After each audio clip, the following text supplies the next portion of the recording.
the driver! Shut up!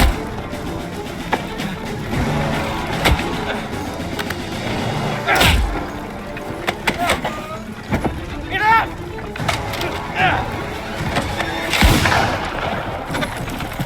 You're right.